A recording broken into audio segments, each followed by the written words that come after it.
We live? Yes, I am live. People, deluded, I'm back again. Thank you very much for tuning back in each and every time. As usual, good afternoon, good morning, good evening, and of course, good night, depending on who you are, wherever you are. Good morning to those of you in the UK. And like I said, appropriate greetings elsewhere. I'm happy that I've actually started on time. I'm not happy because I'm slightly out of breath. You lot can't see it. I've mopped it up, but I made the vital mistake of what you can't afford to do is spill water around electronics, and thank God nothing's short-circuited, nothing's broken, because we ain't got money to be replacing this. So we're back on, we're doing what we need to do. Please make sure you're hitting that like button and you're checking out the pinned message, people, because tomorrow, as you lot know, I know there's nothing really for Arsenal to play for in the league, but it's us versus Crystal Palace. It's at Selhurst Park, and I'll be doing a watch-along for that. So the link's been dropped in the live chat. The link is also in the pinned message of the live chat, and I'll be continuously dropping it. I hope you're all doing well and safe. Like I said, you know, it's Tuesday. I hope you've all set goals yesterday and you're moving closer to it. So on Friday, whatever happens with Arsenal, we can look back and we've had a week to remember. That's exactly what we're talking about. A man said, hey, that's looking like a Spurs shirt from this angle. Allow me, this is a humble t-shirt. Are you crazy? Like, it is what it is. Random guy, I agree with you. I don't agree with saying we've got nothing to play for. I always think there's something to play for, but many fans would concede, you know, you can't really make Europe or the competition you want to make. You know, mathematically can finish as high as 7th. Obviously, there's always a game to win, but realistically, there's essentially nothing to play for. So I agree with you, my guy, but that's what the many fans would say. So 100%, man, good perspective to have. Omar said, Arteta just confirmed in his press conference that Luiz will leave in the summer. I've got his press conference notes up here. I hope there is notes up there. So we'll cover that in a sec, man. You're always playing for pride, Narco, and I agree with that. But for me, I have a difficulty in saying that with Arsenal, because for me, your pride was on Thursday. With that fateful Thursday, you went out. Your pride was in the first leg against Slavia Prague. Your pride is that 38 game fixture calendar. Yeah, I can look at Chelsea twice and United away and Spurs at home, and we've won a couple of big games. We have been winning big games since Arteta came, but the sandwich of it, the meat of the competition, we ain't done enough, man, in my opinion. And obviously, I'm shook. I always tell you, lot, Palace, St Mary's, Selhurst Park, better yet, St Mary's. There's a couple grounds that for me are scary to go to, are scared to go to. You're right. Mathematically, we can finish 6th. However, we're relying on a ridiculous amount. You know, we haven't beaten them since 2018.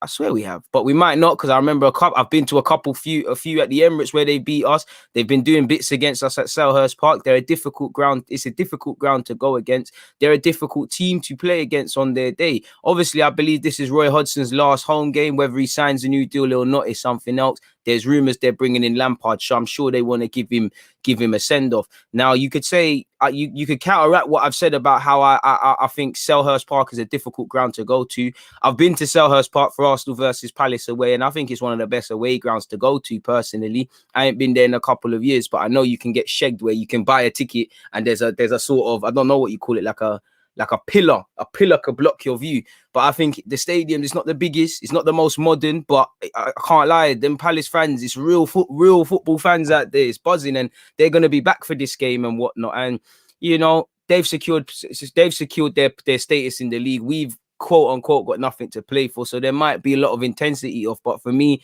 I want to see a good game. Of course, I would like to win and take 6 points and see where that could take us, in relation to what random guy was saying a bit earlier about there is something to play for and mathematics and all of those. Me personally, like in my life, I like my football team to secure the future. You know, there's no guarantees in life, but I like to be proactive. Unfortunately, we're at the mercy of other clubs, so it is what it is. 44 of you locked in. Please hit the like button, people. You know, like you're saying, they're a bogey team, but I'm shook at Palace. They got Eze, they got Zaha. Like you said, all the man them are there. Like, they got ballers still. They got people who work hard. Obviously, they've had some shaky results, but if we go off the Aston Villa game, they're poor from set pieces, but both teams are poor from set pieces, really. But both teams have arguably improved from them, and they showed fight, courage, and determination to turn it around against Aston Villa. Now, for me, based on this season, if you can do it against Aston Villa, you can move to us. I want to take 4 points off them, because we all know the first game at the Emirates was a draw. I'm sure they want to do it the same. You know, the man in the, like I said, people, I hope you all like the watch-alongs, but, you know, in my thumbnail, bro, this guy, we wanted to sign him. This man's a villain. Zaha is an Arsenal villain. For me, the game that sticks out the most is, you remember that last little 8-game period under Unai Emery, and I think Mavropanos and Mustafi played, and him and Benteke moved to us, people. So I want to win. Now, if I go off the last game, obviously it was what we already know. It was 0-0. It was a boring game and all of these sort of things, but it told us what we already know. We're relying on a left back to drive the team forward in an attacking sense, an inability to break down low blocks, inability to, for people to do a bit more. I like watching Palace, obviously. I don't know what it is, but I got no problems with Palace. They're in the south, we're in the north. It's London and all these things, but I ain't got no problem with Palace at all. They do their thing. I'm keen to see what happens next season. Obviously, whatever you say about Roy Hodgson, he's been in the game a long time. He's a hallmark in his own way. And I'm sure, they want to send him off in the best possible way. And for me, if he chooses to retire, you can look back and know that you served your purpose in football very well. So big up Roy Hodgson. Like, for me, again, there isn't too much to say. I'm not even going to lie. I don't even know where Arsenal are in the league, people. We're probably 9th or 11th. I can't even sit here and cap to you lot. Can you blame me for not having an interest in Arsenal's league table? Because if for me, the start of the season, the objective was top 4. Minimum should be qualifying again for Europa. I don't see us among those places. Mathematically, anything's possible, but for me, I don't like I see that as a gamble. We're relying on next men to settle our future. I don't like asking other teams to quote unquote do a job and all of these things. We've had numerous times over this season. We're 9th, so it is what it is. You have to eat that one. Like, you have to hold it up, people. Apologies. It's 9th place versus 13th. Sorry, we're on 55 points. We played 36 like everybody else. So, like you said, mathematically, again, you never know what could happen. If Everton mess about, West Ham mess about, something could happen for us, people. Maybe even Spurs, but it's a myth, man. It's a myth. It is what it is. You just need to get through these games. And really and truly, Brighton and Palace, on the face of it, you could say they're winnable games and things, but they're games that scare me. Palace away and Brighton, as you know, has been another team that's been a bit of a bogey side, or a team that's been troubling us. So it's about, I don't like to say this, and it is what it is, but building for next season and all of these things. Can we look to start off our next season in these 2 games? Just finish it in a convincing period and just go yard. Like on Friday, well, as man said Friday, on Sunday, the fans will be back at the Emirates. Those of them that are there, people. So give them something. Give them something to send off. Like, just end the season strongly with 6 points. And again, I don't think, or better yet, Arteta should have made his mind up, in my opinion, over the bulk of these players. But you never know what could happen, people, in that regard. You might change his opinions for you. Some of you want to leave. You might get interest from other clubs by playing well, but all of that's reaching. Like I said, if you go off the Aston Villa game, they're a good side. We know Benteke isn't the most clinical of strikers, but he scored yesterday, and the goals are like buses. You don't score for time. You score 2 goals week in, week out. When you play against Arsenal, it's an issue, isn't it? I mean, these guys become clinical. We know what Zaha is on. They're not the only 2 players. Obviously, they've got Eze. Gary Cahill had a bit of a shocker against Aston Villa, but he's also put in some big performances this season. So it's up to us. We're at the point of the season where there isn't much to say, people, really and truly. Like, what else can you specify on? What else can I be specific about? We already know. It's not like we've got 2 games. I ideally would have liked to have had 3 games with the Europa League final and all of those sort of things, but we've messed up and we're not there because we messed around, people. So again, all I want to do is, can you give me a convincing performance? Can you give me a clean sheet? Can you score some goals? Can you continue, how do I pull it?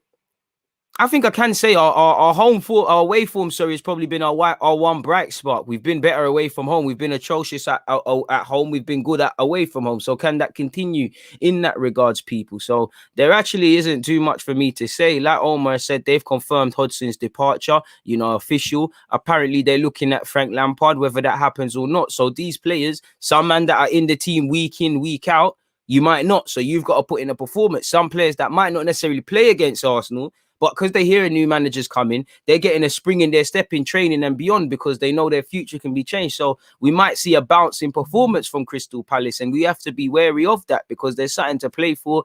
It's not, on one hand, it looks like a watershed moment. Both teams are just trying to get to the illustrious 38-game calendar played sort of thing, but there's a lot to play for. And on top of that, they're a bogey team. And on top of that, as we keep saying, it's Roy Hodgson's last home game. So again, whether you like the manager or not, you would want him to leave on a high. Hopefully we can spoil the party. I want 4 points off them. I'm not going to cap. You messed around at their at our place. Go and win at their place, because the last couple of seasons we've been embarrassing ourselves against them people. Let me quickly try and see if there's any sort of statistics I quickly pull up, just off Google really quickly of the last couple of times we've actually played them, because I'm sure their record against us is decent, people. Their record's probably better. Let me go to results. Last year, as you know, it was 0-0. Oh, this is really annoying. The website I normally go to normally just shows them all here. What's going on? But yeah, let's go. I think I found it. I think it's working. Yeah, so as you know, the last 3 games we've actually drawn, people. Some of them have been late winning goals. And then actually out of the last 5 games, we've got four draws and 1 defeat. So again, we haven't beaten them in a hot minute. You go beyond that, we did claim 2 W's over them in 2017 and 18, but last 5 games you haven't got a win. So again, all the problems that Arsenal have, you need to be able to go to Palace home and away and get a result, St Mary's and get a result, Wolves away and get a result, Villa and get a result, Southampton over the 2 legs, get a result. It's all fun and games beating Chelsea, whatever man say about how poor Chelsea were, or United or Spurs. It's all fun and games doing them in them isolated moments. The bulk of the league, like somebody said, there's no easy games, and the bulk of the league consists of beating these sort of sides, people. Brighton as well. Again, so I haven't learned too much this season. In fact, I haven't learned anything apart from negatives about Arsenal Football Club, simply put. So again, all you can do is try and finish the season as strongly as you can, and that's taking 6 points. And then the less said about that, the better, really and truly. So I guess before we look into what he said or hasn't said, I'm speaking about Mikel Arteta in the press conference. Without knowing anything with players' fitness and all of these things, we might as well get into the lineups now. Now, for me, I'm in 2 minds. Do we go 3 at the back? Do we go to 4 at the back? Because, I just am, really. I just am. So obviously, in terms of goalies, Leno, you can retain your place in goal. Right back, personally, again, he's not going to get thrown in. So I'll just go with Chambers. I don't know what's happened with Cedric, but I'd personally go with Callum Chambers. Centre halves, for me, I can't get anybody in. So if it's 4 at the back again, I'd rather Marie and Gabriel, but it's never going to happen. Tierney plays in midfield. Obviously, you've got Partey. Provided Xhaka is fit, you'd go with him. For me, Smith Rowe. I'm just going with what I feel can win. To be fair, Matt Ryan could get a start, but again, I don't think he's going to do it. I'd probably go with Leno for this game.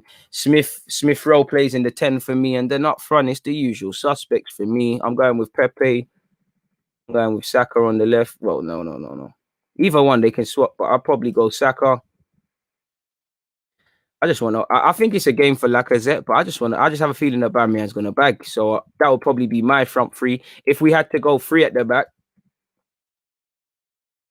let me put Ryan in there because I think he deserves it. 3 at the back, I would probably go towards Holding, because you're going to need him in the air against Crystal Palace, in my opinion. You're going to need him in what he gives you in the air. Marie would come in centrally as the centre half, the central defender in the back 3. Then obviously Gabriel gets his little run out on the left hand side. The wing backs for me, I hear the Saka right wing back thing and all of that, but could you even just bag Tierney in the centre half period? But you know what? I might just try the Saka thing again, really. Saka right wing back again. Why not, man? What have we got to lose at this moment in time, man? That'll be it. And then obviously big man Tierney gets a look in. Then my front 3, I'm going with Pepe, Oba.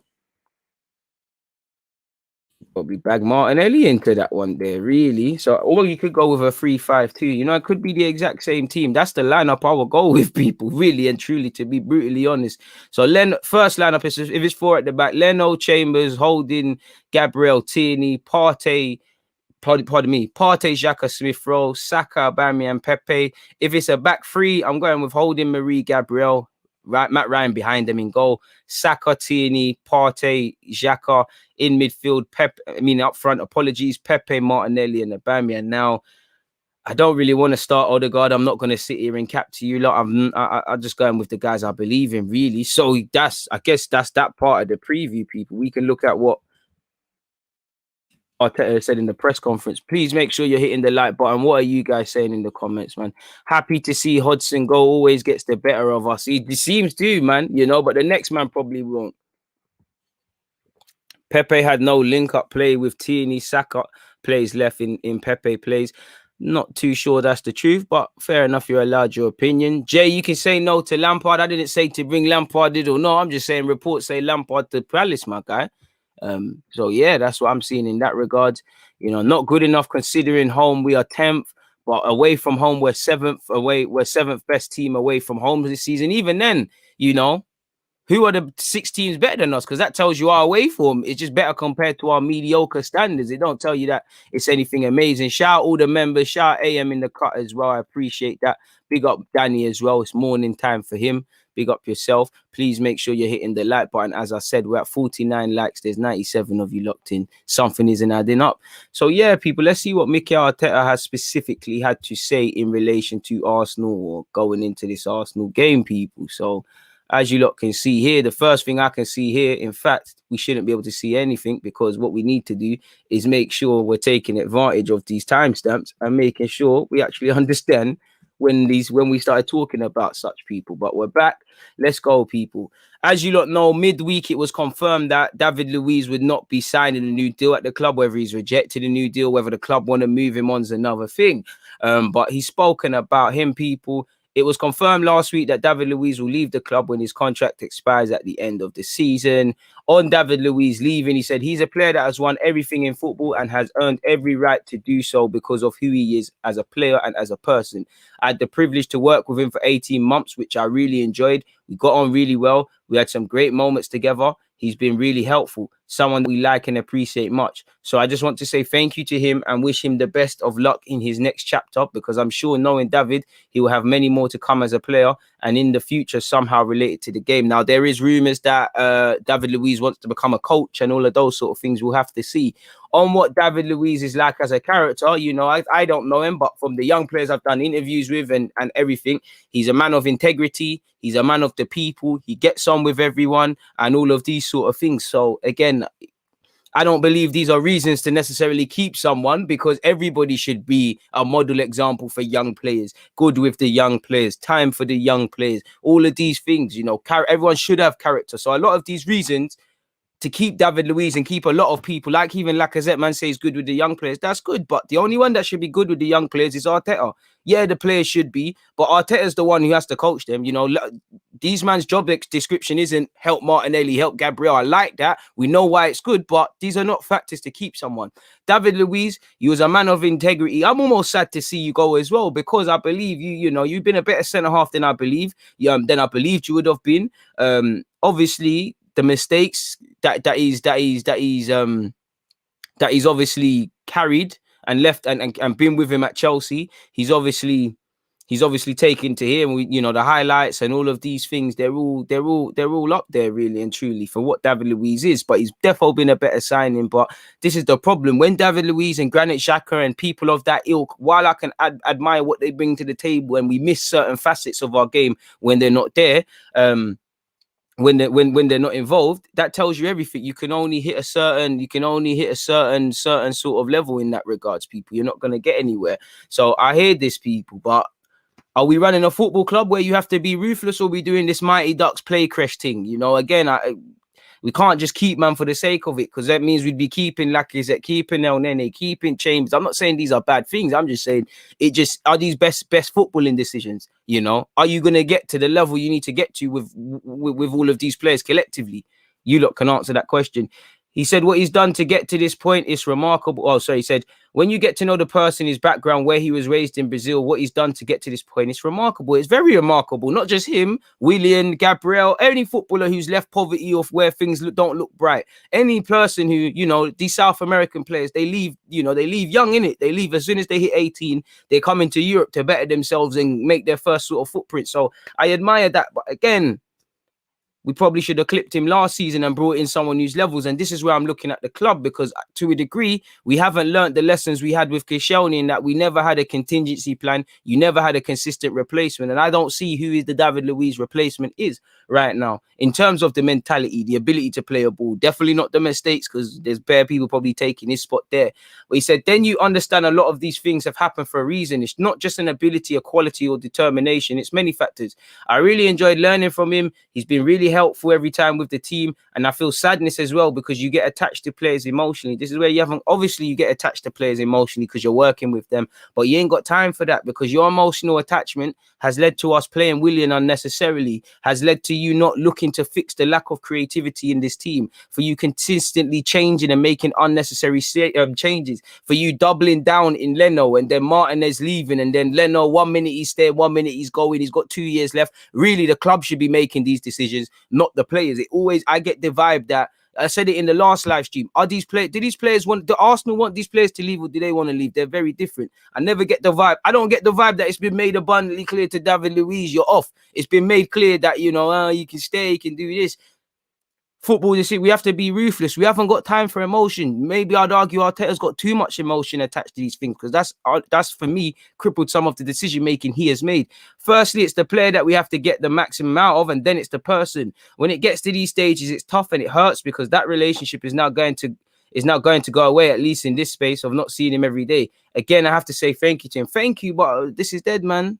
This is dead. Like, big up David Luiz, as I said, on whose decision it was for David Luiz to leave. We had very clear talks in the last few months. We already had a big decision to make last year when we had to extend his contract in a very difficult moment during the COVID world, the pay cuts and everything. We managed to extend that one for one more season. He's given his best. I've tried to help him as much as I possibly could. The club did as well. After some discussions, we decided it's the best way to do it now. On how the discussions was reached, he said, it's after a few conversations that we had, David and I, we discussed the situation on different occasions, and the other day we made the decision on it. So he's been clearly, you have to give a man space to think about this sort of thing.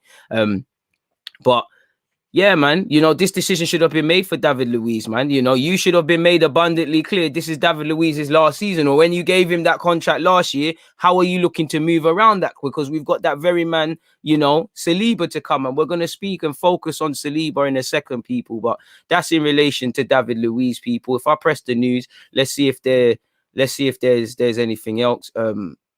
Let's go here, people, because this is where it's just got everything in it. So as you lot can see here, Arteta on Palace, Willian, Leno, and more. 150 of you locked in. Please make sure you're hitting the like button, man.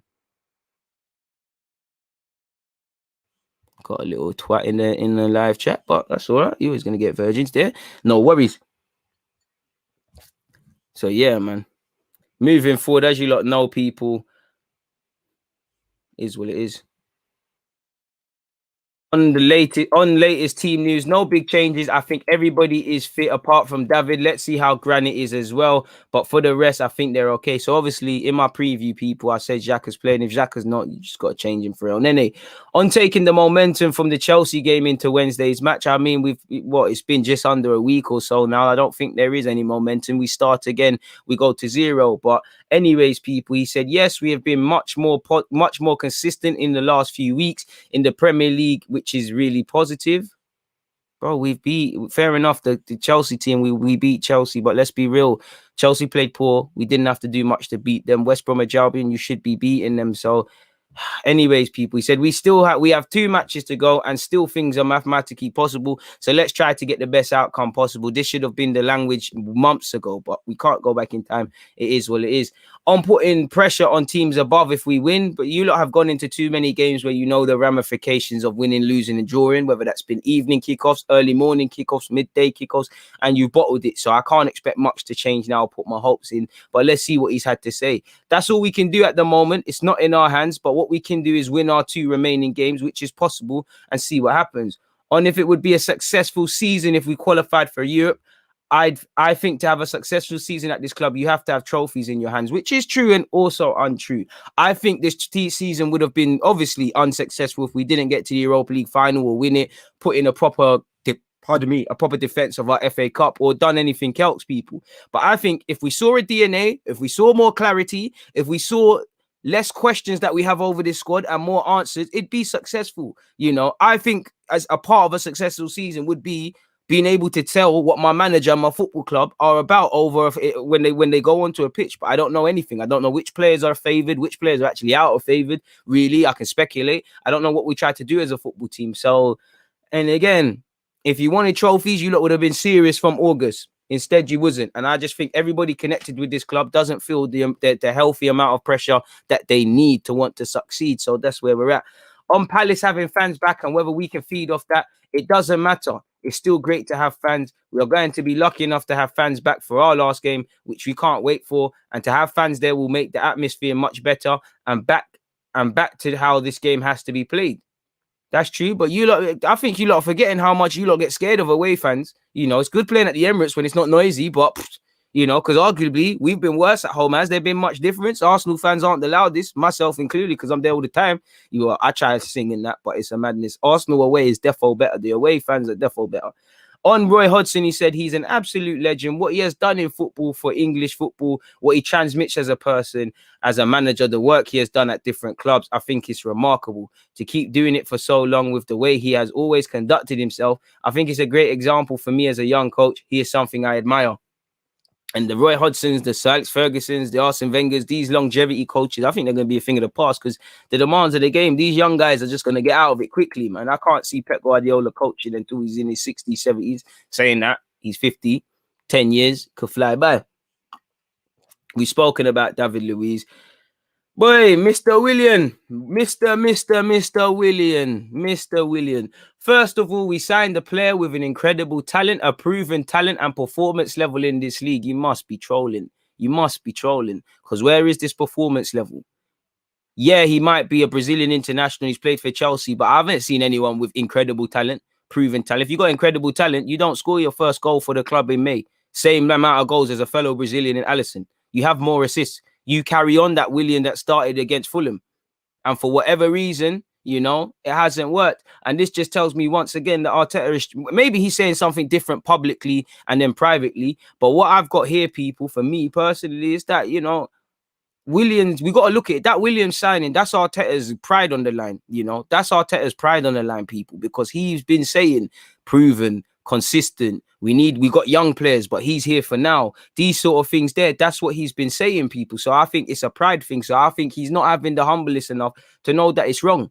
You know, William, 1 minute he's going, 1 minute he's staying. When I hear comments about you want to play at the next World Cup, that for me, that means you have to play in Europe, whether that's Arsenal, hopefully not, or somewhere else. I don't know. I can't see you being called up in the MLS. I don't know. I know Brazil have called up some mad guys at times, but I don't see it happening. So I'm inclined to believe he's going to stay. For me, I think you only need to see one season from William to know enough. He might go somewhere else and succeed, but this is not a young player that we bought from another league. This is not a young player that, you know, has had an incredible season and hit a roadblock. This is a man that's in his 30s, a man that's been around it, you know, a man that we thought might not have been the most high key of signings or the one that got all the speaking and whatnot about himself, but the one that you would have, in terms of adaptability, hit the ground harder. You can tell me about the training sessions at Chelsea and this and Arsenal are two different ones. I think Arteta has to take some blame because not a single attacking player is excelling, but this is the problem, and you need an exit plan. You need an exit plan. There is no exit plan. You've given man a 3-year deal, put him on big boy wages. So, you know, if somebody says, all right, cool, we'll take him for free, but you got to pay some of his wages. You know, you either are not going to get a transfer fee, not get all of his wages off. And again, it's all fun and games getting rid of Socrates, Ozil, Mustafi. If you then go and fuck it up and do something like this again, like the cycle never stops, does it? Please make sure you're hitting the like button, people. But as he said, let's rewind that just so I can make sure you guys heard it right and I heard it right and I'm not bugging out. First of all, we signed a player with an incredible talent, a proven talent and performance level in this league. And this season has been difficult. And I take full responsibility because I have to be the one getting the best out of him. Bro, you're right. You know, protect William as much as you want. You're right. Your fault. Like with all of this, ultimately, you have to, it might not all be your fault, but there's some blame or accountability. Like I always tell you, lot, winners take accountability, losers blame people, you know. If somebody robs you on the street, of course, it's not your fault, but you've got to take blame. What time did you get robbed? Why was you walking down that street? Why weren't I aware of my surroundings? Why didn't I fight back? Why didn't I do something? That is the sort of thing. You know, William has been poor for himself for whatever reason. But Arteta and Edu, you lot have to take the blame. It's an L. It's an absolute L. You know, and I take full responsibility because I have to be the one getting the best out of him. And we've had moments, but not to the level that he did before. Moments is even a bit strong. This is an assessment that we'll do individually with the players and with Edu, the board and ownership to make the right decisions for the future. But you talk about ruthless, you talk about right decisions for the future. If Willian is still here at this football club next season and he's nothing more than a marginalized player, it's a problem. Because for me, we have a chance to reset. If we're not in Europe, I don't think it's the holy grail, but instantly, for me, we're playing once a week. So the likes of Saka, Tierney, couple of them Halem boys, the new recruits like Gabriel, Martinelli and Gabriel, work with them. Build Saliba, build around them, build around the new recruits, set a way of playing, set that DNA. So I can look at my football club and say, I know what Arteta is doing. I don't want to see Willian starting on a regular basis. The man's not the future of this club. You know, you probably have to play him because you're paying a hell lot of money, but there's no Europa League. Give these minutes elsewhere. There wasn't a damn reason to sign Willian, you know. Experience and Premier League proven it only matters if you're a good footballer. He's not a good footballer, so it's dead. It's absolutely dead. On whether he remains at Arsenal, every player that is under contract is likely to be here with us next season. Obviously, that's not the truth. There's going to be people being moved on. Let's be real, though. We've got 2 games left. It's hardly the time to talk about transfers. Completely sidestep the question. By God's grace, hopefully he F's off and he's moved on. Willian, please, I don't want this to come across as a Willian hate campaign, but I can't help it because Willian sums up everything that's wrong with the club. Mediocre, inconsistent, scared, don't seize the future. You know, Willian himself, he's not even like the Chelsea William where he's breezing past people and making the wrong decisions. He's it's very slow on the turn. Looks like he's put on weight. Looks like he's lost a yard of pace. Lost his confidence, which again, a mediocre player with no confidence is even worse. Taking up minutes for other man. You know, there's just no real reason. And again, I get at Arteta because he tells me he likes young players and he does all of this. And obviously, in your first full season, you can't write too much. But when the going gets tough, you've lent on these experienced man. And David Luiz is effing off next year. Xhaka and Leno futures out for debate. Vice captain, big voice off the football pitch. Bellerin is gone. You always hear how he's doing this and that off the field with player cuts and things. They've all left you. That's your dog. That's your squad. That was the people you was counting on to reinvent the wheel at this football club, and they've all snaked it. So this is why I have a problem. You should be looking at the Balagans, the Sakas, the Partey, who is a new signing, Tierney, who is a new signing, Gabriel, who's a new signing. These sort of guys to start anew. How can you build a new consistency? How can you build a new mentality with the same old man? How? You can't. It's suicide. Certain men have failed this. You know, this team or these individuals, they'll give you these decent performances time and time again. They'll give you enough to think, maybe this and that. But when the going gets tough, they'll show you what's on. Certain guys, the shirt is just too big for them. You know, it's too big. I'm sure they're nice guys. I'm sure they're good family men, but I don't give a crap about that. I care if you're a good footballer. I don't need everyone to be world class. I just care if you're a good footballer. All this, he works hard. He's good with the young players. These are all things I consider. But I just feel people say this shit when the guy's not good. I do it the same as well. When I like a player, he works hard. And then I stop myself like, what are you talking about? Professional footballer working hard. He's meant to. Oh, he's a midfielder. He covers a lot of ground. Bro, you're a midfielder. You're meant to cover a lot of ground. Do you get it? So it's dead. He's played a bit coy. And these are the sort of things that makes me start to dislike Arteta as well, personally, when he's got things like that. And again, I always say it, not that Pepe's been amazing, but I think low-key Pepe's had a good season.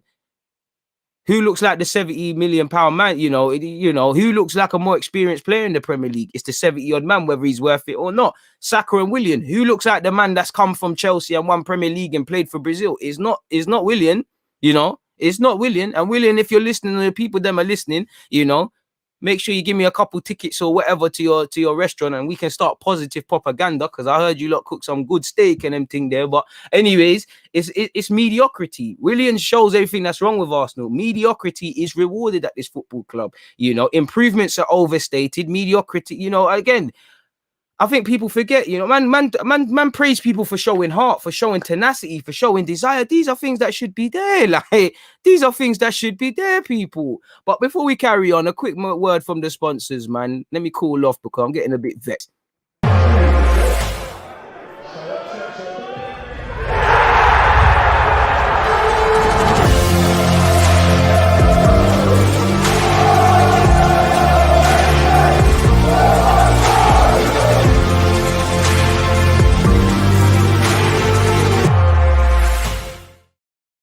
So yeah, big up everyone who's tuned in. Please make sure you're checking out the description for such people. But yeah, going back, this actually isn't the page. Shout out to everyone. Keep getting your comments in. Check out the pin message. Make sure you lot are all at the live watch along. Come on, man. Come on, bro. Listen, I'm not trying to make you lot laugh, but bro, like it don't matter if you're not good, man. Like, you can't sit there and tell me, man, I'm learning anything off Willian. You know, Saka, you're not learning. Saka, one problem with Saka is set pieces. You telling me you're going to watch Willian and you've improved in your corners? Dead.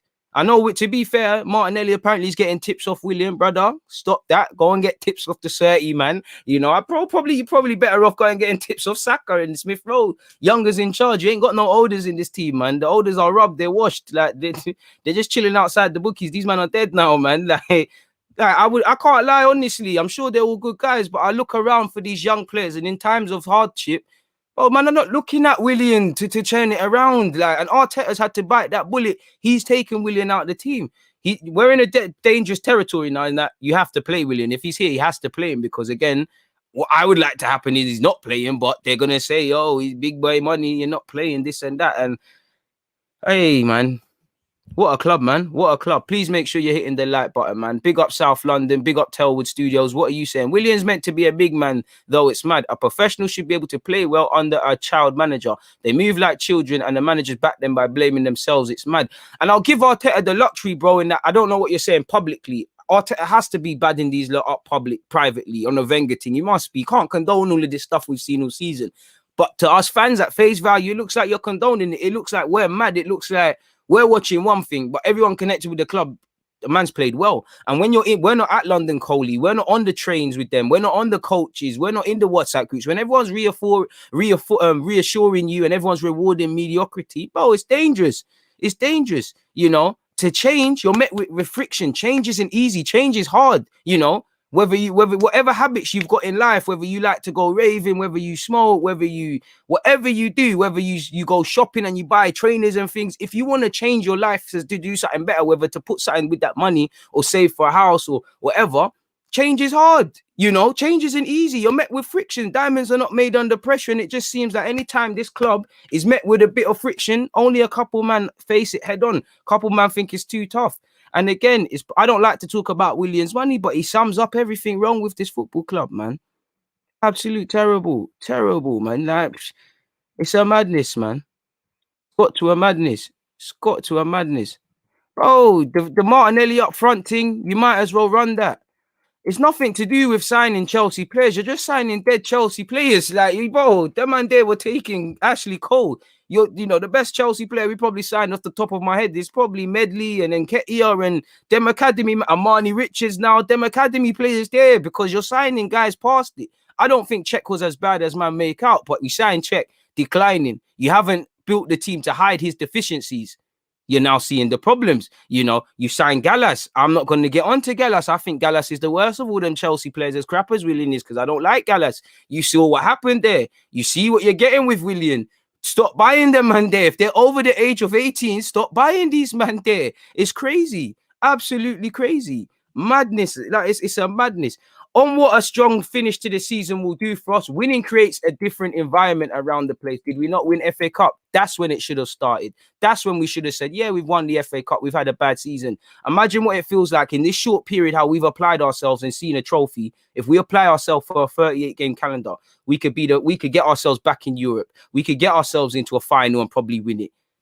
These little eureka moments, or where it looks like things are changed, they're short-lived, because it's easy to be motivated when you've just won something or everything's going great. It's when the season starts again. It's when the cameras are not off. It's when it's what you lot are doing in London Coley, when it's just the cameras on you lot, how you lot carry yourselves at home. Everything you do in the dark comes to light. And I do think the players have tried and they care a bit more than I and you lot are giving them credit for.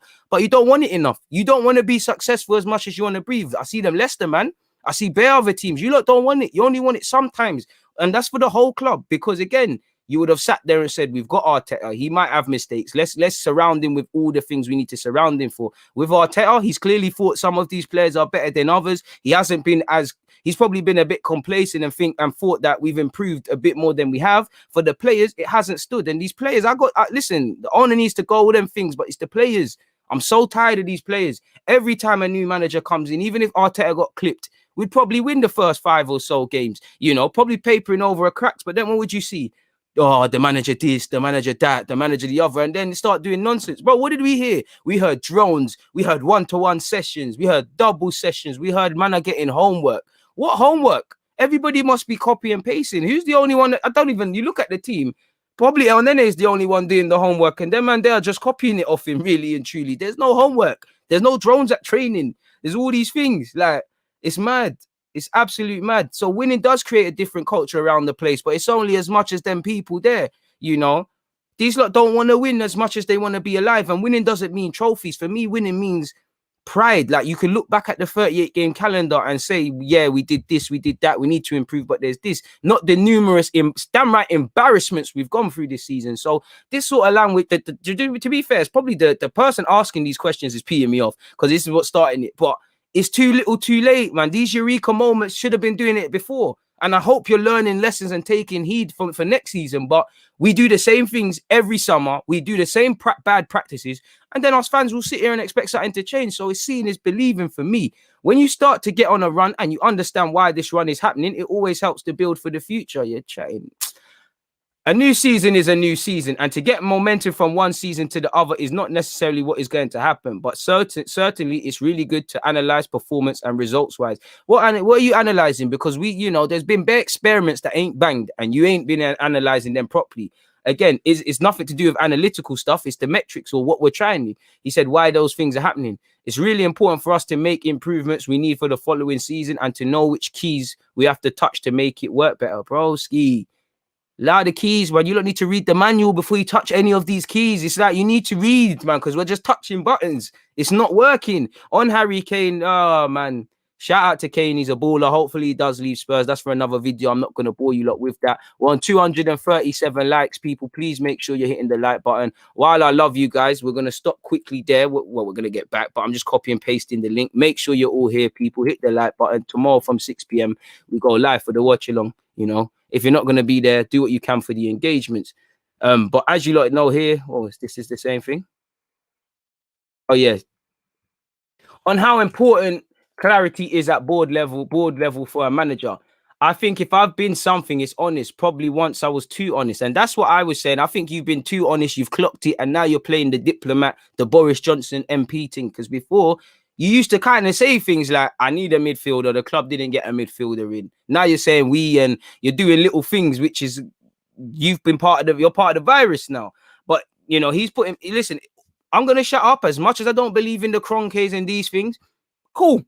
Don't make me come back in September and a centre mid to partner Partey isn't there. A centre half in place of Saliba and Gabriel when they're not involved isn't there. A first choice right back isn't there. A backup left back. I'll shut my mouth if you bring them in. Suitable ones as well. Because knowing you find someone from the pub or something, or somebody's coach's brother-in-law used to kick ball, he's got a dodgy knee, you signed him. Like, we're a special club. We've signed goalkeepers that can't catch. We're capable of anything, people. But yeah, he's put himself in the firing line. Probably once I was too honest. So if I cannot see something or I have doubts, I will say it. Now I have no doubts. It's so clear, and it's a very clear statement from the ownership, very clear direction from the ownership, very clear with what we want to do. There's no question marks there. All right, cool. Remember you said that, because you lot know me. I always mention the Olympiacos. We learned our lessons from Olympiacos. I'll never forget that. I'm a fan. I love this club more than any one of them will, So I've got nothing better to do than remember what you lot have said. In fact, remember you said this, ARTETA, because we're coming back at the end of the season. This is getting copied and pasted. Receipts. Absolute receipts. We're not playing about. Because again, I don't want to hear, it just feels like there's a lot of bullish talk at this club, and then it's bearish. We over talk, under deliver. Let's start under talking and over delivering. Man, just do your job. I don't want to hear about there's clear direction, there's this and that, because the things we're doing is backwards. There's not a direction. Sometimes we're going forward, man are going sideways. Pay homage to El Nene, we're going backwards. Like, there's not a one clear mandate, and that comes from the owner. So Arteta can tell me what he likes. I don't see it from the owner, but we all know where we're at. Big up everyone. Remember, never forget Kroenke out. Hit the like button if you want Kroenke out, people. We spoke about David Luiz. Shout out to David Luiz. Now, we're gonna get on to Saliba in a bit, people. We'll get on to Saliba in a bit. I've got a separate tab. I want to cut out that video, so I've done it separately. But on reversing the record against the top six, but suffering because of our poor run of form in November. It's not just because of November, the whole season. From the start of the season, we've been shaky. We beat Fulham, fair play. If you look, remember, was it Leicester or West Ham? Eddie saved us. And then we were shaky other than that. I'm sure we had Sheffield United not too long ago after that, where we turned it around in the second leg. We've not been consistent. Yeah, we've had the little false image where, well, there was a time after Christmas we did look a bit good. And December, did we not beat Brighton, Chelsea and West Brom? You know, Brighton just about stayed in the league. West Brom are gone. You know, I'm not going to say it's luck because two different managers. We've bucked Chelsea. We've done what we needed to do. But again, like we said at the start, these are isolated incidences. I would love to play the top six every week, but this just tells me what I already know. You're very good at being proactive to be reactive. You know, Pep might do this, Tuchel might be doing this. So let's set up the team to do that. When you need to let your nuts hang and show levels and show what Arsenal's about, we struggle because again, the 38 game calendar, when it's playing again, we're playing Crystal Palace tomorrow. We're playing Crystal Palace tomorrow, people. Yeah. You see it. What happened in the game at the Emirates? We couldn't break down a low block. Man, I just giving it to Kieran Tierney to break them down. These are the problems. You don't need to tell me you need a preseason for that. You know, I think he suffered for a lack of preseason, but other people did. What are you doing week in, week out? Because again, one thing I'll give Arteta is, we did improve a little bit in an attacking sense in that when we was doing them silly, we're putting 6-foot crosses in the air for Willian, it's like he deeped. I need to stop doing that. And when he brought in Smith Rowe, no coincidence, no shit, Sherlock. We're playing better. We're linking 1-2s. Not only that, we're playing midfielders in centre mid. We're playing wingers out wide. We're playing centre halves at centre half. Fair enough, he's gone back to playing centre mids at left back. But this is what I'm saying. You don't need a pre-season to apply common sense. And Arteta, I'm sure he's got a lot of ideas, but one thing I don't get is he's not street smart, and you can't be street smart without experience. That's something that, if you've grown up in London or any concrete jungle, you get. So, or you're going to be naive, and that's what it is, man. It just feels like a bit like, as much as I like Arteta, it's like these new age school kids that go through school, you finish 8th or you lose a race and you're not told you're effing slow, go and start running faster. You're told, oh, there, Charlie, you're special. Here's an 8th place trophy. This is what it feels like in football. This is why I have a problem finding positives where there's absolutely none. I hate the fact that we don't try and control the variables. We always want to be reactive. That's why we have no DNA. That's why we're not aggressive week in, week out. That's why we're not forward thinking. And that's why ultimately we're ninth or wherever the hell we are. That run in November was crucial and determined, even how consistent we've been after Christmas. You're trolling me about we've been consistent after Christmas. That would have not been enough to reach the objective that we wanted. I just don't want to put it down to that because so much happened at the club. Bro, I hear that. Bare things happened off the field. But the problem is I can understand and I can comprehend, I can sympathize with these things that have happened off the field. But on the field, there's been too many things that have contributed to us losing the 3 points. A lack of preseason is not why we've thrown games away in the last 15, or we've been caught playing out from the back with individual mistakes, or we've been going into halftime and conceded a dumb goal, or an inability to create, let alone take our chances. None of that. This is why many fans struggle to be able to have this conversation and shout to you lot, because you can, where we can speak about multiple things at once. It's not just one variable, it's all of them playing a factor. Now, granted, you can sit there and say, although I think this, I more think it's that, but people don't do that. It's not white and black, it's a multicolored thing, really and truly. Moving forward though, people, because so much happened at the club, you knew what you was walking into, and I believe in other factors as well that sometimes happen, bro. I hear that, but I can't deal with these facts. You're not telling me what they are. I'm a fan. I don't know if there was a punch up in training or Kroenke said one thing and done the other. I'm a fan. I'm not seeing none of this, so it's irrelevant to me. I can only comment on what my eyes see, and I don't think it's just that. And he said I believe in other factors as well that sometimes happen. Why the ball was going in or not, or a decision, it's very small margins. Broski, this is it. Football is a game of small margins, so control the variables you can. There's been games where, there's been a 2-minute flashpoint where VAR has shagged us or something's happened to us. But the other 88 minutes or whatever, what have we done? And then I've just sat here and heard my manager focus on the VAR or whatever. What did we do for the other 88 minutes? This is what I mean. You can't just blame one side. You can verify that and then go on the other, because there's been times VAR has been favorable to us. Like, not too many times. I'm sure Liverpool fans who have been crying about VAR, I'm sure they're not complaining after Kyle Bartley, former Gooner, ironically, was denied a goal against West Brom, against them. We can't deal with that. These are all variables that are out of our control. You know, we've all played Sunday League. How many times would your dad or whoever's the coach say play to the whistle? The refs were smoking budge. The refs were terrible, but you play to the whistle. The same logic should apply. We can't account for stupid decisions, rightly or wrongly, and something needs to be changed. We know Arsenal are penalised harder than other people. We know we don't get the decisions. But away from that, we need to control what we can. With everything that has happened, if you analyse where we are and where we could be, it's not that far away. But certainly it's not enough. Bro, you can say that you're working at the club. I see us as 8th and 9th place. Inability to keep clean sheets. Man can show me league tables from December until they're blue in the face. And I'm black, so we'll be here all day. But the league starts in August, so it's irrelevant. It's irrelevant. I'm sorry, it's irrelevant. It's irrelevant. And again, as a fan, I'm sure if you're connected with the club, you might sit there and say what you're saying, Arteta. But as a fan, I see my team 12 months ago to now, arguably, you man are worse. Like, we are far away. And that scares me because if I take what you said, I know what you mean. But if I take what you said at face value and say we're not far away, I'm scared because we're 9th, broski. We're 9th. We're not far away from what? League One? Championship? You know, we could never say we're not far off top 4. You know, as crap as this club is right now, I think we could have made more of a meal of top 4 if there was more consistency, but there wasn't. If some buts are not facts, facts are we're 9th. Still speaking about Harry Kane, but if he wants to come to Arsenal, why not? Bro, stop chatting about Harry Kane and that. Like, why is the questions asking about Kane? We're not grabbing him. Like, fair enough, he's a former Arsenal player, he's doing his thing, you know. What former Arsenal player, one of the biggest in that club's history, says everything about that toilet seat down the lane. But anyways, big up everyone locked in. 245. Please make sure you're hitting the like button. DG, I think experience is an overrated thing in football. I think it's overrated, but it can never be overstated. Arguably, Emre and Arteta show him that. Players being street smart. I just think it depends what you mean by experience. Some players are experienced by age, some by the games played. Do you get it? And it's all about if they're good or not, if they can think or not. You know, Willian's an experienced man, but he's shit. So he's not making sense, people. Anyways, and all I've heard is bullish talk about this club. So do not overpromise and underdeliver. I know not everybody can be brought in and not everyone can be taken out of this club, but I want at least 80% of the business. I'm prepared to just sit here and say minimum, you haven't brought me a backup left back. And I don't want to say that, but I'm only saying that because I feel I can get away with that if you bring me 2 midfielders, if you bring me a centre half, if you bring me a first choice right back, then I'm prepared to, you know, it is what it is. We can gamble with left back. I don't condone it. I wouldn't want that. But if you can do 80 to 90% of the business, I'll shut my mouth. Ideally, I want 100%.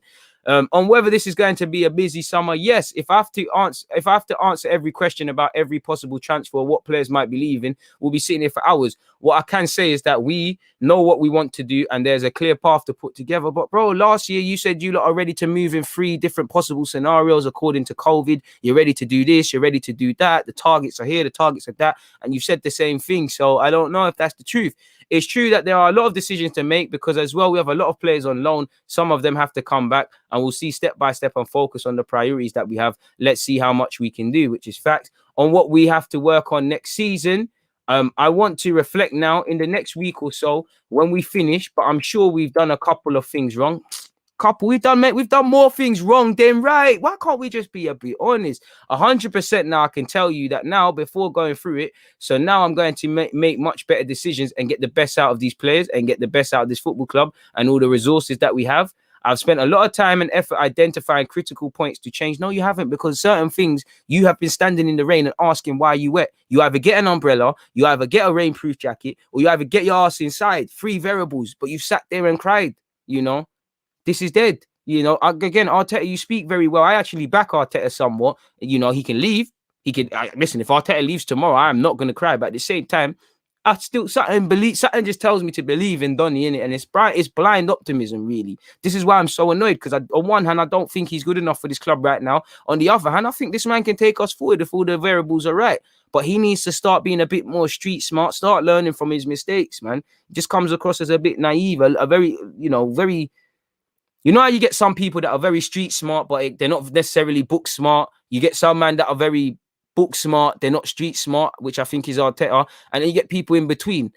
I think he needs to be a bit more street smart. I think a lot of what he's doing is like you read a book when you're learning about something, and that's all the theory. But the physical stuff, when you're using your hands or when you see it in real life or real time, they're not correlating. I think he needs a couple more real life examples of things because it just seems all book smart, in my humble opinion. So yeah, you've identified crucial points. You've done this, you've done that. He said we can do them, and I want to spend time building, creating with all the foundations that we have in place now, evolving the club and everything in the way that we want to do. I want a pre-season where we can work with players and create. Bro, a couple of players are not going to be there throughout the season. You know, there's AFCON. You're going to move players. Know what you're stepping into. You know, you said you need a pre-season, so I'm expecting us to finish better than 9th or wherever we finish. I'm expecting a top 4 thing because you cried about pre-season. You've got it. Make sure you know what you're doing. I'm a really creative person. Yeah, we've seen it with some of the baffling decisions. I really want to create and evolve. And a lot of the time since I've come here, I've been determined to make some very, very difficult decisions that I have to do. Not the ones where it comes to favorable players that you like. But I want to start doing more and more and more. And listen, let's just control what a manager needs to do before we do other things, because that's the problem. It seems like mediocre people have too much responsibility and no one helping them, because the capacity that we have is incredible. I'm so excited about that, and I see that moment of a lot of change as a big opportunity for our future. You might not make it past December if you keep effing about, so pattern it up. On being like a Picasso of football, I'm not saying that. I love to create. There are a lot of good things that we've done since we've changed many things, but there's still a lot of work to do, a lot to catch up. But our potential is incredible because I see ambition from the club, and we have that type of ambition. We have an incredible margin to achieve what we want. Shout out to Roy Hodgson, but I'm not going to thingy that. Shout out to Saliba. Shout out to Saliba. Shout out to Saliba. We're going to get into that in a moment, people. It's another one with a contract that here, because of the length of his contract, a lot of things will be speculating. He has 2 years here and he belongs here. Again, you said David Luiz belongs here. You tried to give Mustafi a new deal. They all threw an egg in your face. So again, do the right thing for the club and not the person. Stop being. Remember, this ain't a friends thing. What's this one here? Oh, we've already seen that, man. Just shut the fuck up, man. Trying shit all the time, man. Pussy. Anyways, people, make sure you're hitting the like button. That was a long one there, so we can slap that one there, can't we? On Saliba, we're gonna get into that in a second, folks. Very second. So, but let me see what you lot are saying in here, people. What you lot are saying? Big up the 250 odd of you in here. Sorry for not showing you lot much love, people. As you can see, I've been occupied. 141 likes. Let's get that to 200, people. Bro, telling me about 05. Trust me, bro. It's dead. Like, telling me about back in the day. Shut up, man. No one cares, man. You're not the OG anymore. Shut up, man. Big up, Deluded, my guy. How many has there been you think we're grabbing this transfer window coming? Bro, we're not doing nothing, man. Do you know what? I'm just saying that because I've got no hope. You know, if you lot do something, then I'll hold my hands up, man. No, I didn't allow him, man. Oh, you gotta be shameless, bro. I'll start supporting William if he busts me in his restaurant. I'm like, nah, you lot, William, sir, just keep him, just be calm. Bro, it got to a point, man, them weren't celebrating his assist because we were scared that was putting him in the team for the next game. And that's the dangerous territory for a player. That's never nice for any player, man. Oh, and that's the problem with fans, man. Mamala, he's a fan. He loves it. Jenkinson loves it. No, he's not good enough. Yeah, he's a fan. He's living a movie. I admire him, but there's too much romance. Too much romance. Harry, I hope there's not. I really hope there's not. I really, really hope there's not, man. If we played better football, I wouldn't be opposed to giving him more time. But when the results are so poor and the football's so dead, I just have no hopes for him. And you can't blame fans. I want Arteta to prove us all wrong, but you can't blame him because, again, fans can only comment on what they see. They can't. You can tell us we've changed many things in the dressing room and here and there. And in the future, we might hear little athletic reports telling us about that, or a player might reveal that, but it's never going to make sense. It's never going to make sense. A man said he would never take Kane. Let's be serious, man. Last guy we took directly off Spurs worked out very well for us. Absolutely. All right, big up Dan for becoming a member as well. Shout out to you, man. Tell him to jump on YouTube for analysis. Exactly. And analyze, you know. Doesn't he know that you and Curtis do it for free every week? Trust me. And the thing is, them man there, they've got access to different amounts of data, different angles, you know. Again, make sure you're doing something, man. Make sure you're doing something, man. Bro, copy and pasting, because I need receipts. Need the receipts. Because again, you told me we've learned our lessons from Olympiacos. I'm never letting that go. Never, ever, ever, ever, ever letting that go until I actually see it. Because again, I take my club very seriously. I love this club emotionally more than you should. So I want to see things matching up. Grealish to Arsenal is trending. Hopefully it can happen. But that one there is a madness, man. That one there is a madness.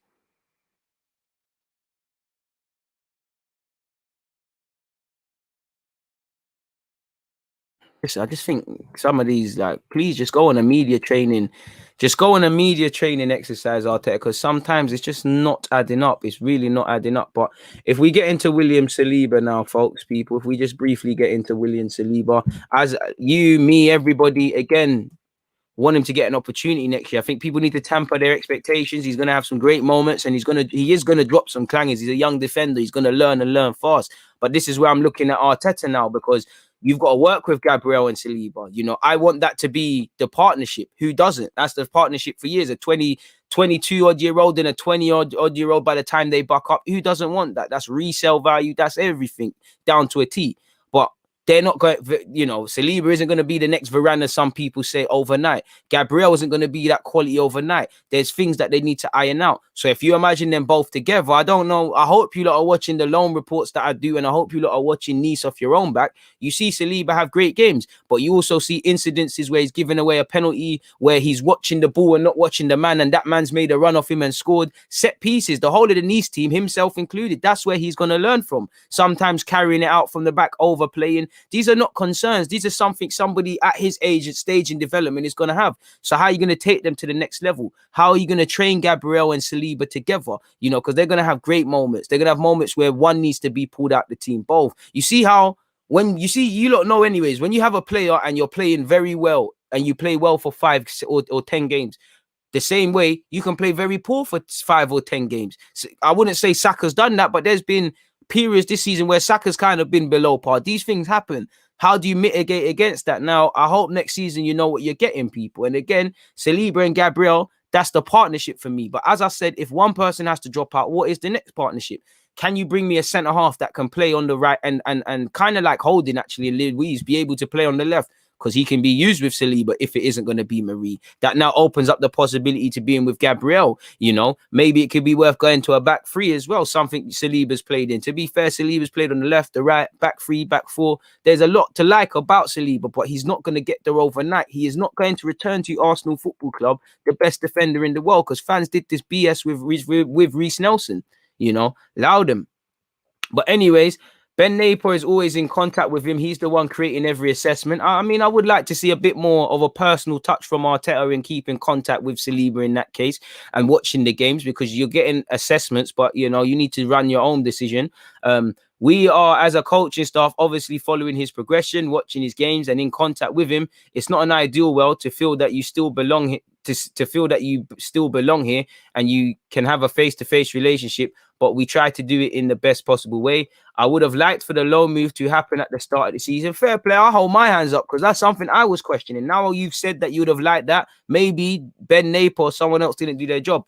We had 8 centre defenders, which is unheard of, but we didn't find the right moment, the right club, the right agreement to do that. And in my opinion, we could have used those 4 or 5 months in a better way. So again, learn from lessons, because again, we heard we set up a loan. Since we've set up this loan department, we've sent Eddie and Nketiah to Leeds. It didn't work out. We've taken forever to find a loan home for Saliba. Let's apply better foresight and learn from hindsight, because again, you must have known his level. You know, we spent money on this guy, so they must have been telling you the season he actually went back to St. Etienne, you know, what level he's at. Then you looked at him in pre-season. We should have been knowing what we was doing with this guy. We're not protecting our... It don't look like we care about our investments to me, because you've left Gabriel to hang out to dry. Partey has in a bit of struggles. You messed around with Saliba, you know. I wouldn't say he's an investment, but it's you man's investment. The William business is dead, man. We tried to maximize it. Then we decided to keep him here until December. And now he's had a run of games that he needed after a difficult year that he had in the previous year. which tells me you didn't rate Saliba first and foremost. You had 8 centre halves. I listen, you didn't rate him at first. You didn't rate him for this season. I don't think there's anything wrong with that. You're allowed to let, because I don't think he's amazing yet. I do think there was logic in, I would have liked him to stay and play, but there was logic in loaning him out. And if you're loaning him out so he can play, and then these Mustafis, these Socrates, they're just going to wait around if we need be, I hear it. But it doesn't look good. It looks reactive. And again, Fofana still, you know, even in the final, Fofana was great, but you still see raw parts of Fofana's game, inconsistent headering, shaky moments, passing, unnecessary fouls. But he's going from strength to strength. You expect that. You're not, people really underestimate how hard it is to get these things out of your game, really and truly. When we finish the season, we'll sit down and discuss the roles of every member of the squad and how they can fulfill that role. And he's our player, so he'll be back here for sure. After that, we'll make a decision based on the agreement of the role that each player is going to have in the squad. So for me, realistically, he'll start the season off third choice, but he should still be about, really and truly. He should be about. There was a couple of other, forgive me, people, so I can actually find this. There was a couple of other general Saliba chit-chat in things in here that I didn't see, that I don't think I saw in the last one. So let's see what's happening, man. On if he's been able to track his development, absolutely. We have a lot of great people doing that. Ben Napier is always in contact. But I'm not watching everyone all of the time, but for me, I'm not a manager. And of course, I don't know what his diary's like, but there's a million things I could be doing better than watching 90 minutes or extended footage of all of these individual players to be able to speak to you lot about. But I make sure I watch it, or at least so I have a general gist. Because what I don't like is, listen, I love my club. So when Saliba comes, what level do I think you're at? Nelson, what level do I think you're at? These other guys, where Guendouzi, Joe Willock, where do I think you're at? Because if even Joe Willock, if you're just watching the highlights and whatnot, you'll think he's the best thing since sliced bread when he is having a good performance. But when we look past goals, are we learning anything? I haven't really learned too much. I like him. I like the confidence. I want Joe to stay. Don't take this as a Joe Willock criticism. My point being, he's not going to come back as a messiah. When you're watching the games, Steve Bruce is using him better because he's playing him as in the pivot rather than as that false 9-10 crap that we was doing. You know, the games are, the way Newcastle play is different. The games are open. I still haven't seen, in fact, was it against Villa where I saw his technical ability? I'm just seeing what I know about Joe. You give him a platform, he can score, he can do box-to-box runs. But I don't know if you can unpick a lock in a low block. You know, as much as I like the fact that he runs and he gets goals, something midfielders don't do in our team. You know, should I praise the midfielder for running about? It's up to you lot, people. My point is not criticizing Joe, it's just to know exactly where he's at. Where if you just look at the headlines, you think you're getting a Black Frank Lampard next season. It's not going to happen, is it?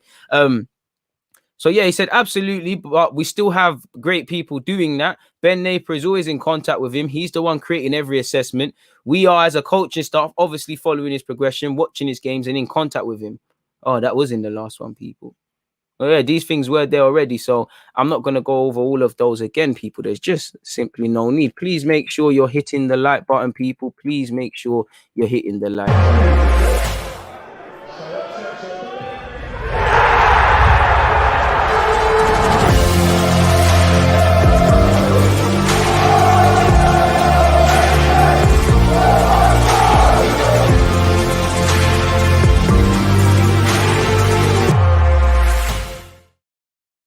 People, appreciate that. As you know, check out the link I've just put or the link in the description. But let's get on to the transfer talk. Not that there's any, people.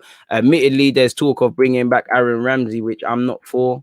You know, legend and all of those sort of things. But at some point, he reckoned that he was a 300K, 200 odd K a week player, and he left. And to be honest with you, I like Ramsey. He's a goal scorer. I wouldn't be against him coming back. But again, the romance needs to just stay where it is, really. You know, the love drama is finished. You know, you've been linked with a couple of other clubs. Let him go there. Again, does he answer the... to be fair, Ramsey and Partey is probably better than anything we could put together. But it's a dead one, man. It's a dead one. So if we quickly look at these transfer elements... What's this?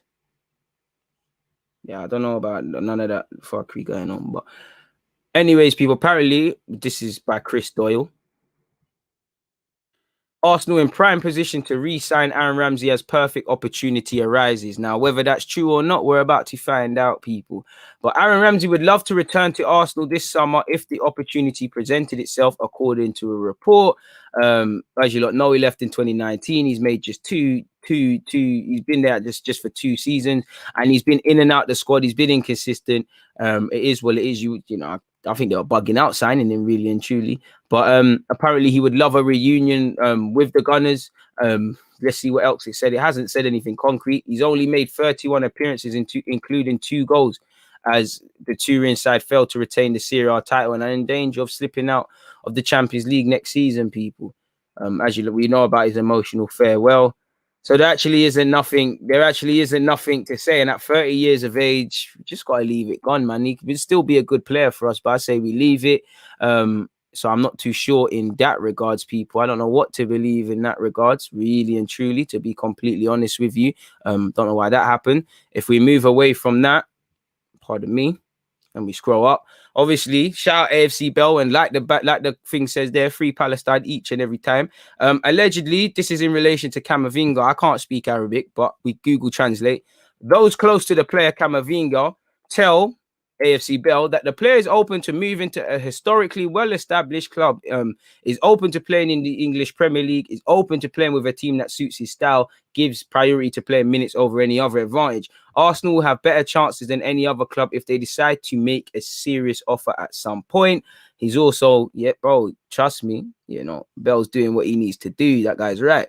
And I believe you, because when everyone was saying party is not happening, you were saying it's on. But apparently the summary of the conversation in regards to this deal is in regards to this is the deal is not completed. There are no indications that it's close to happening, but the portrayal of Arsenal's fortunes at 0 is unfair. It suffices to ask the players nearby circle to demonstrate that this description is inaccurate. If the club makes an offer, it will be seriously studied, and this option will not be excluded or marginalized. So it just says what I said basically, in that a sense of, we have more of a chance than people make out, but it comes down to putting the money on the table, which isn't going to happen. And when them other clubs get involved, there's a problem. So we'll have to see what happens in that regards, people. So bit more positive rather than Aaron Ramsey. Away from that, though, well, no, we've spoken about that in his press conference. Apparently, Arsenal are eyeing a move for Tosin of Fulham. Again, I like him as a defender. I think he's been good for Fulham, the 23-year-old. Obviously, the common links are the same links that linked us with John Stone and linked us with Eric Garcia, in the sense of Pep's cross paths with them, even Martin Marie as well. I wouldn't mind Tosin. My problem would be for Tosin is that he needs to play games. He's 23 years of age. He's a young centre-half. He needs to play games, Unless you're a young centre-half that you're an anomaly, like you're a young Varane or something like that, where you're just built to play football. I don't see the point, because I do like him. I do think there's resale value there. I do think he's going to get better. I don't think he's the worst. I wouldn't be against it. But for me, I want to sign better than what we have. Do I necessarily think he's better than Saliba or Gabriel? No. Do I think he's clear of them? No. Also, he's 23. And arguably, you could say he's behind in his development, because how long did it take him to start playing when he was at Chelsea? Forget all of that. You've got another one which I would describe as, while he's been playing significantly under Scott Parker, he's of the training age where you've got Gabriel, Saliba, even Mavropanos. I'm not seeing you get the best out of one. So how can I see you working with 3? Again, if he's cut price a competent option, I'm all for that, people, but I can't see it. But Arsenal are eyeing a move, allegedly. I mean, we want him, we want Anderson, we want anyone whose team is relegated. We want about 5 players off Fulham. How many streams have I sat here and things like that, people, and said such? Please make sure you're hitting the like button. Shout out the Twitch gang as well. I love you guys as well. Don't think you're underappreciated. Where we at in terms of likes? We're at 162. Let's keep pushing towards 200, people. Apparently, Mikel Arteta is intent on overhauling his squad after a miserable first full season at the helm. Let's see. According to The Athletic, Tosin is firmly on Arsenal's radar as a potential option after a promising individual campaign in the top flight with struggling Fulham. He's made 31 apps, people. A mass exodus is expected at Craven Cottage after relegation was confirmed. As you lot know, Arteta worked with him during his 3-year spell at Man City with Pep Guardiola. Apparently, he has a buyout clause which Arsenal could look to exploit. However, Arsenal may have to fend off competition from Newcastle for the sought-after 6'5" centre-half. And again, it's Arsenal, Newcastle. With respect, you pick us over them, but you'd probably play a lot more at Newcastle. So again, and I don't know how true this is, people. So shout out to Tosin, man. He's doing his thing, but I can't really see it happening, people, if that makes sense. Apparently, Arsenal submit. Big up my guy Chris Wheatley as well. He needs to come on my show, man. I need to bag that one. Shout out to them, but I'm gonna have to pause them. Arsenal submit 17.8 first offer for summer target as Real Madrid make decision. What's going on here? As you lot can see here, Arsenal have been told that, you know, Bissouma is going to cost 40 million. Apparently, he's valued at 15.3 by transfer mark. So he's the person we bidded on. Apparently, we're confident of landing him for 30 million. Apparently, we submitted an offer for Sander Berge, which again, should really put here. Sander Berge. Sorry, people. Like we're missing the next player spoken about here, but leave it there. Really and truly, Bissouma, just because it looks better. So yeah, going back to that one there. What's this one? Oh yeah, shit, Aaron Ramsey. Aaron Ramsey return, which would be, I wouldn't be against it, but it's dead, man. It's dead. It's light now. But anyways, people, going back to that article, as you lot can see here, with that said, Bissouma is not the only midfielder on Arsenal's radar. Mikel Arteta is keen to sign Sheffield United's Sander Berge in a bid to build a dream engine room for the 2021-22 campaign. Furthermore, Football.London understands Berge is keen on a move to Arsenal, particularly if Arsenal can convince Real Madrid to let them keep Odegaard beyond the season. Now, I know he want to play with his boy, but if you don't want to sign for Arsenal for your own right, don't do it, please. You know, there's none of this playing with your boy stuff. I ain't got time for none of that, you know. It remains to be seen if the North London outfit are successful in their attempts to land Odegaard, but they'll need to improve on their first offer for Sander Berge. Apparently, you know, we have heard that this is actually his release clause. It hasn't said it, but apparently his release clause is 20 million. We've bidded 17, so we must be getting closer. And they want a 10/20% sell-on fee. Obviously, the age he's at and whatnot is what it is. Berge and Bissouma is all right, but I think you only need to bring in one of them personally, and then look to bring in a more expansive number 8 or maybe a traditional 10. If you can't do that personally, I'd like someone in the engine room. So you're gonna have to make of that what you will, people. So yeah, you've heard Camavinga as well. So we'll have to see, people. But all this bullish talk, we'll see. Once the season tickets have been renewed and the shirts have been bought, which I bought one, to be fair. Adidas do pay them up front, so it's not like it's going to Kroenkes anymore. We'll have to see, people. I don't care about the noise. When the noise is settled and the dust is settled, like I said, just come August or September, the end of the window, I need to see. I'm talking about when we're doing the preview of the game and whatnot, of these games for the next season. I want to sit here and I can say Tierney left back, Saliba and Gabriel, Joe Bloggs right back, Joe Bloggs in centre mid.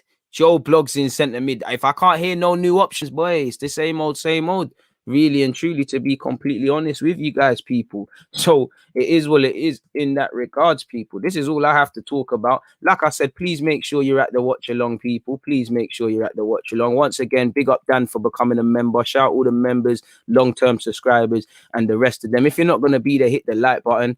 There's also a live reaction where you lot are weird, man. How is my reaction? My live reaction, post game reaction, how has that got more likes than this thing? But neither way, we keep moving, innit? We keep moving, people. We keep moving. So yeah, we just have to hope, man. But one has to wonder, how much can you sort out transfers coming in if you're not dealing with the people on loan? You got bare people on loan. Maitland-Niles, is he staying? Is he going? Joe, is he staying? Is he going? Guendouzi, is he staying? Is he going? Torreira's going, really. Other people, contracts. El Nene, Lacazette, Leno, Xhaka, Bellerin. So many things to be decided. We'll have to see. Big up M for getting on these guys' cases. 245 are watching. There's only 165 likes. I cop the away kit. I can't sit here and cap, man. And if we're gonna do that, I've got my business prepared. I might do a review of the shirt, really, because I always do. If you have Sky News but condemn Rupert Murdoch, you cannot talk. If you have BBC but you condemn the stuff the BBC do, cannot talk. I'm pretty sure if we go to all these supermarkets and clothing brands, I'm pretty sure a lot of you lot got designer clothes. I'm sure they're not ethical. So if anyone wants to be on a high horse, they can be on a high horse, man. Ramsey is not feasible. His salary in Juventus is higher than anyone here at Arsenal. Bro, the wages, it's not going to be healthy. You can't give Aubameyang a deal, Lacazette a deal with incomings. And then obviously, you've still got people like Williams, so it's a myth. He's priced it. And you know what? If we could get him on loan and we pay a percentage, then you can run something like that.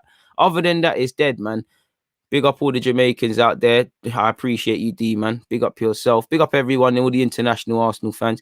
Let's not get onto someone's appearance and whatnot, Ramsey, apparently he was offered a deal and he said no. Apparently he was never offered a deal. We'll never know, man. Willock and Ramsey would be a bit better midfield pairing than what you have now. I'll take your word for that, James. That's absolutely horrendous opinion, but fair play. I see you commenting that Pepe is the same sort of deal as Joe Linton, when I don't think you've been looking at the statistics, because he's not. But I respect your opinion. I think you're chatting ish there, bro. I can't lie to you. Joe Willock and Ramsey. But then you saved yourself. It is better than El Nene and Ceballos. But Joe Willock and Ramsey, both of them are going to run forward, try and score a goal, and then dead, man. Dead. It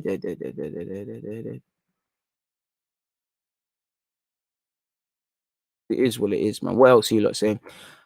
I just want a competent midfielder, man. Like it must be nice just having a midfielder who can get out of his feet, see a run, and just go bang. You've got a midfielder who needs too much time to do that and's got a lot of cons to his game. You've got a midfielder that I like, and he's very much a light person with the squad and off the field, but he just gets paid to pass it backwards. You've got a midfielder who's an absolute fraud, completely underwhelming since signing from Real Madrid, and you've got someone from Atletico who's barely fit, and I'll give him a discount, but must be nice just to have a competent midfielder. And ARTETA, you was a midfielder, and the midfield is arguably looking the most shaky. So, because all I can really say, the attack is just underperforming. The defense has improved up until a point, if I can say that. Midfield, boy, I don't know what this midfield's about.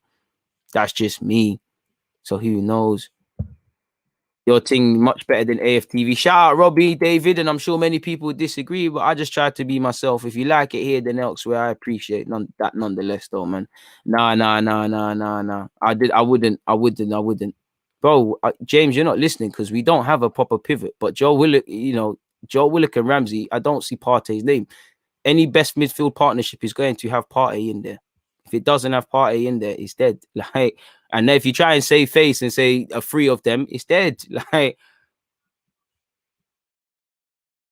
I respect your opinion though, but please don't try to force your opinion down because it just waiting on the third kit. Boycotts on kits make sense if we're trying to stop a next kit deal. No, they're fully set. I get it. People say ban anything, but I'm buying a kit. I liked it. No one can tell me nothing. No one can tell me I don't want Kroenkes out. The money does not go directly into their pockets. If you look at it, like they already paid before we buy a shirt, then it goes to Adidas. Not that in that degree, I don't care, because again, I'm pretty sure fans are going to be there on Sunday. You're going to tell these fans not to go?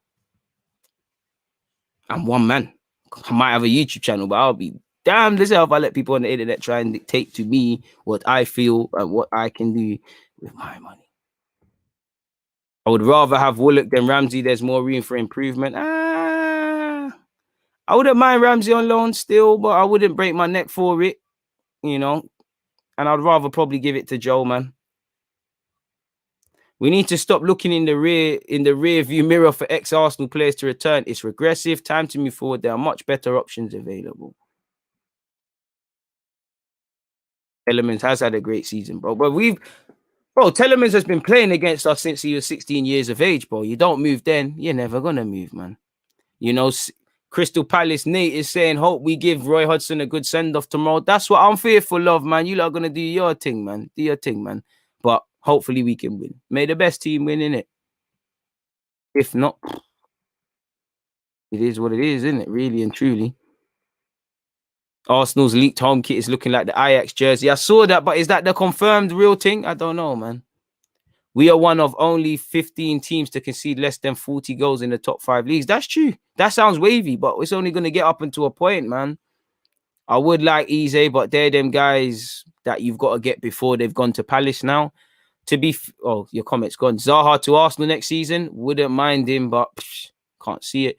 To be fair, Ramsey can play in a number of positions, 8 and 10, and as a second striker, so it wouldn't be a bad loan. I do agree, but to play devil's advocate, what does he do well? Because do you trust Aaron Ramsey in a midfield pivot? Maybe yes, maybe not. Would you want him quite as that number 10? Is he quite that pretty player? I don't know. Would you want him as a second striker? Yeah, to press. I'm just playing devil's advocate with you, man. Bro, I'm not involved in any Grealish to Arsenal talks, man. Like, I would love Grealish, of course. He's a baller, but bro, you can't be telling, man, that's a creme de la creme player. Arguably, I think Grealish is needed, but if we look at it, as I say, Grealish, if he's like a PS5. right now we haven't got central heating, we haven't got working water, being able to shower and stuff. So if that's your house, are you gonna buy a PS5? Yeah, you know the electricity is shaky. We're not even paying the electric bill. So what's PS5 doing? You know, if you're gonna fix up the house and fix up stuff, then bring Grealish. But for me, I would love Grealish. I would want it. You know, we can have a PS5 for the sake of it. But cool, Grealish is here.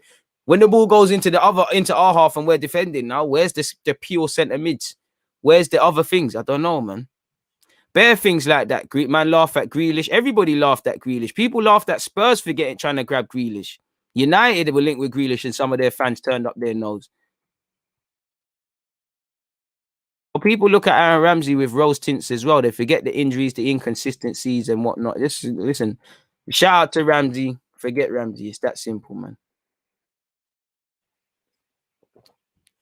I think that's very narrow-minded, Bowie. You said, why are professional players playing stupid tennis games in training when they should be working on tactics and fundamentals? Arguably, as someone who has used tennis balls, that does work as fundamental. So I think you're looking at it with a bit of misplaced anger, but nonetheless, fair play. This is what I'm saying. Copying PS5 with dial-up internet is dead. It's absolutely dead. I would love Elise, but we're not going to get the young Redding, man. You know, Julian Brandt, I hear, check out my last video that came out, people. I see Leno chatting about him, and, you know, our players do love to chat about players and whatnot. Bring them in. Big up the Twitch gang. What's our attacking midfield target? I don't know, man, but it needs to be someone. You need to bring me an attack, fixing up attacking that you bring me a modern day 10, which is an 8, or you bring me someone like Smith Rowe, who's more of a pure 10. Either way, you don't bring me any of that in the summer. There's a lot of things that need to be done, and I don't think Arsenal is going to do 80 to 90% of what needs to be done. So I can't sit here and tell you a lot much, really and truly, people. I can't really sit here and tell you a lot of damn thing. Like, I'm never gonna cap to you lot and lie to you lot and say something I don't believe, man. Oh, what's going on there? Don't know why our next video landed, but yeah, people, if you're missing out on that, if you ain't watched this video, what a way to pause it. What a slip. Shout out the 2 people who dislike. Shout out the other people, man. Yeah, that's the video on that, speaking about Leno and why I actually feel Willian isn't leaving this summer, people. That's how I feel. Please make sure you're hitting the like button, people. Ramsey's injuries are a problem, exactly. And bro, we've brought Partey in, had problems. Willian, we spoke about earlier. We've heard that he's now had injury problems, which he just said ain't happening at Chelsea. You know, we've messed around with Odegaard, Bellerin, Granit Xhaka, David Luiz, Tierney. You know, we've gambled. So we're gonna gamble with Aaron Ramsey's fitness. We've even gambled with Saka and Smith Rowe. It's a bit of a mad one. Wouldn't mind Ricardo Henry. Admittedly, he's gone off the ball a bit.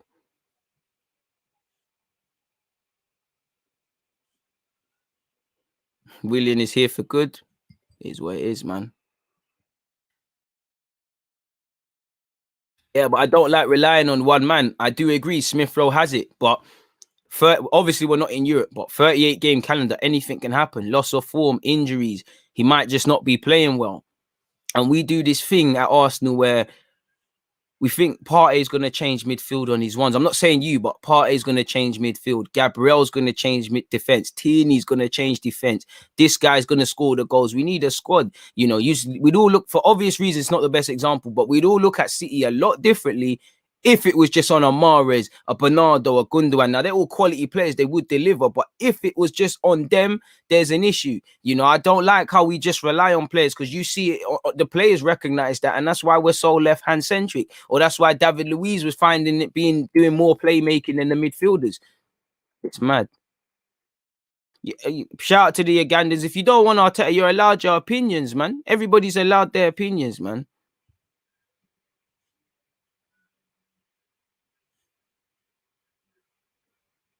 Would you keep Laka? Yes and no. I think the right decision is to move Lacazette on, but if you're not going to bring in a striker just because there's so many other options, then I do think there's logic in giving him a 1 year or letting him run down his deal. But for me, Laka or Nene, Chambers a bit different because he's a squad player, but he's of the same contract length. You've got to make a decision, and Eddie, you've got to make a decision and double down on it, really and truly, man. Pardon me. I like Ward-Prowse, but we're not grabbing Ward-Prowse. Again, competent player. Wouldn't set the world alight, but that's what I'm on. Competent and consistent guy. Confident in what he brings to the table as well. They're the sort of guys, like, again, excluding the set-piece delivery. Can you bring me someone like that? Because, again, it's easy for us to talk about Bissouma, Camavinga, all of these guys, but there's got to be unknown players. Man are paid to scout, man. It's a madness, man. It's an absolute madness. But we'll have to see, people. We'll have to see, man. But on that note, though, I can't lie. I'm going to have to love and leave you lot, people. I've been here for an hour and a half. I'm getting quite hungry. You know, I've got some other things to be doing, you know, and all of them things. The good news is I'll probably be back again at 11:30 tomorrow. But if I'm not, you've got one video to check out here, people. I know you ain't seen all my content, so take that one there in. You know, if you're not going to take that one there in, then take that one. Make sure you're at the watch along and things like that. You know, if not, someone said Danny Ings, wouldn't mind that still, but it's a mad one still. You're right about Partey being surrounded by clowns, but at the same time, you know, we're signed, man. We're not knowing how we're using them, but that's the content I've got coming out, people. So yeah, man, I've appreciated having you lot here. Appreciated the engagement levels. What likes have we ended up with? 217, you know. Some of you haven't hit the like button, so make sure you're doing that, man. Like as you leave. Shout out the members, them. Bless up you lot. Probably don't know what I'm going to do a live stream on tomorrow. I might be here at 11:30. If not, you know, you've 11:30 a.m. tomorrow. If not, you've definitely got 2 other live streams. You've got content out there. Sad to leave you lot, people, but it is where it is, man. A word from the sponsors. I'm gone.